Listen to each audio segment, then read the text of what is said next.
తమిళనాడులో ఇప్పటికీ హిందీ ద్వేషం ఎందుకుందో మీరు గమనించండి. ఆర్య ద్రావిడ భేదం వల్ల ఎప్పుడూ వచ్చింది. వాళ్ళు హిందీని రానివ్వరు, ఇంగ్లీష్లోనే రాణిస్తారు. మనం వాళ్ళకంటే గొప్ప వాళ్ళమే. మనం హిందీని రాణిస్తాం, ఇంగ్లీష్ని రాణిస్తాం, ఎవడు ఏది రుద్దితే అది రాణిస్తాం. తెలుగు ఒక్కటి తప్ప, మనది తప్ప ఏదైనా మనకు ఆనందమే.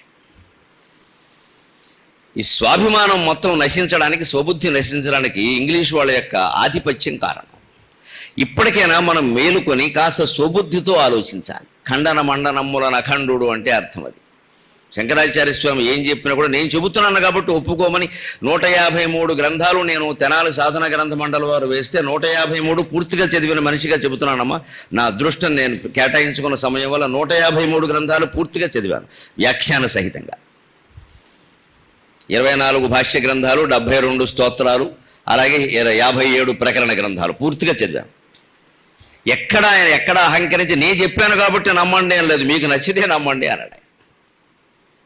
ఇది తర్కం. ఇవాళ మనం కోల్పోయింది, ఆధ్యాత్మికత విషయంలో కూడా కోల్పోయింది ఇది. నేను చెప్పాను కాబట్టి నమ్మదు. ఇంకెన్నిసార్లు నేను ఎక్కడికి వచ్చి నేను చెప్పినా మీరు నమ్మక్కల. మీ బుద్ధికి అది తార్కికంగా సరైనది అనిపిస్తేనే నమ్మండి, లేకపోతే వదిలేయండి, అభ్యంతరమే లేదు. నన్ను గౌరవించడం అంటే మీరు చెప్పిందల్లా ఒప్పుకోవడం కాదు, మీరు అంగీకరించడం అంటే మీరు తార్కికంగా అంగీకరించాలి. మీకు స్వబుద్ధితో ఆలోచిస్తే ఏది నిజమో ఏది కాదో తెలిసిపోతుంది వెంటనే. అలాగే ఆయన మండనమిషుడితో వాదించి కర్మవాదాన్ని ఖండన చేసి జ్ఞానవాదాన్ని స్థాపించారు. అక్కడ జ్ఞాన మార్గమే అంతిమంగా శరణ్యం. అబ్బాయి, నువ్వు ఎన్ని పూజలు వ్రతాలు చేసినా, ఎన్ని ఉద్యోగాలు చేసినా, ఎన్ని కార్యక్రమాలు చేసినా, ఎన్ని సంస్థలు పెట్టినా, ఎన్నిసార్లు పెళ్ళిళ్ళు చేసుకుని పిల్లల కన్నా, ఎన్ని జన్మలు ఎత్తినా దీని నుంచి మోక్షం అనేది రాదు. మోక్షం పక్కనట్టు నువ్వు ముందు మనశ్శాంతిగా ఉండాలి కదా. మనం మనశ్శాంతిగా ఉంటే మోక్షాలు మనకేం అక్కర్లేదండి, లేవు కదా, అందరికీ తెలుస్తుంది. మరి దానికి నువ్వు ఆందోళన రహితంగా మనశ్శాంతిగా హాయిగా ఉండాలంటే నువ్వు ఈ జ్ఞాన మార్గంలో నడవాల్సిందే, కర్మ మార్గం కుదరదు అక్కడ. అందుకని ఇవాళ 3వ రోజు ప్రధాన అంశం, 3 ప్రసంగంలో ప్రధానంగా అదే రాబోతుంది.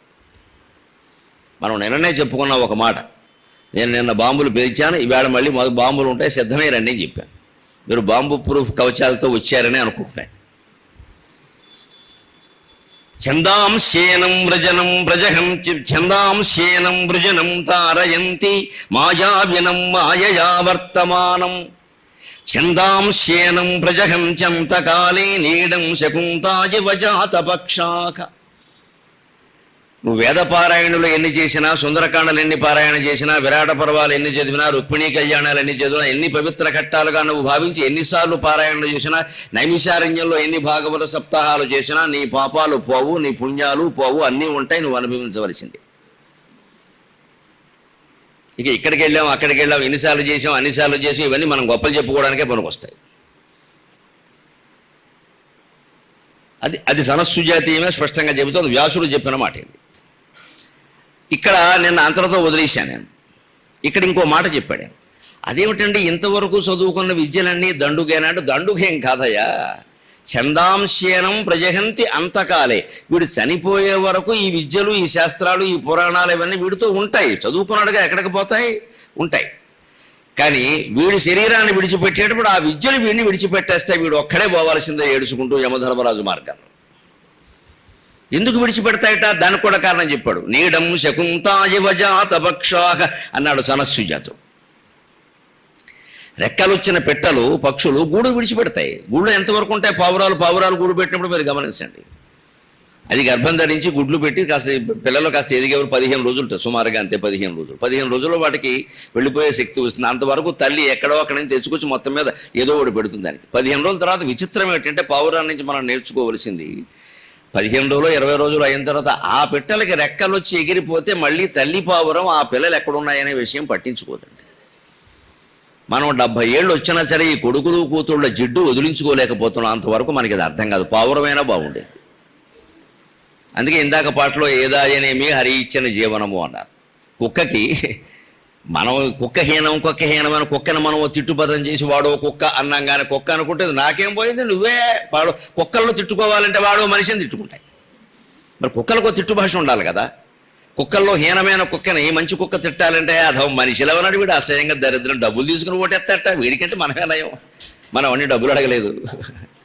అని కుక్కలు అనుకుంటాయండి. మన జాతి ప్రగతిని చూసి, మన బానిసత్వాన్ని చూసి, మన గొర్రెల మందలను చూసి, దీనికి స్పందన లేనటువంటి అమానుష జాతిని, అపౌరుష జాతిని చూసి కుక్కలు ఏమనుకుంటాయంటే పొరపాట్లు కూడా 13 జిల్లాల్లో పుట్టకూడదురా.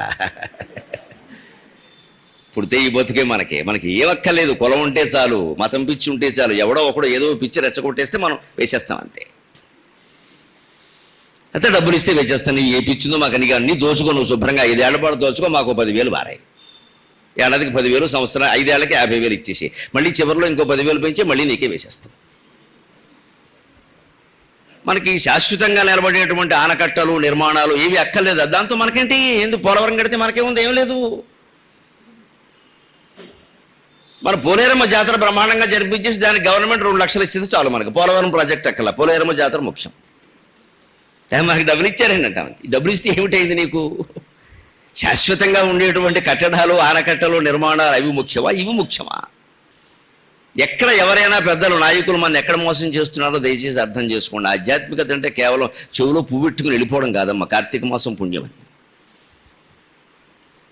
చైతన్యవంతులం కాకపోతే జీవితం దండగ. ఎప్పుడు ఇలాంటి వాళ్ళ మధ్యలోనే మనం నలిగిపోతూ ఉండాలి జీవితం అంతా. అసలు అందుకని కుక్క బతుకు హీనమని మనం అనుకుంటున్నాం, కానీ కుక్క అనలేదు. దానికి మంచి చక్కని చాటుపద్యం కూడా ఉంది. ఒక ఆయన కూడా అబద్ధాలు ఆడుతుంటే గాడిద కొడక అని తిట్టేట్టెవడం.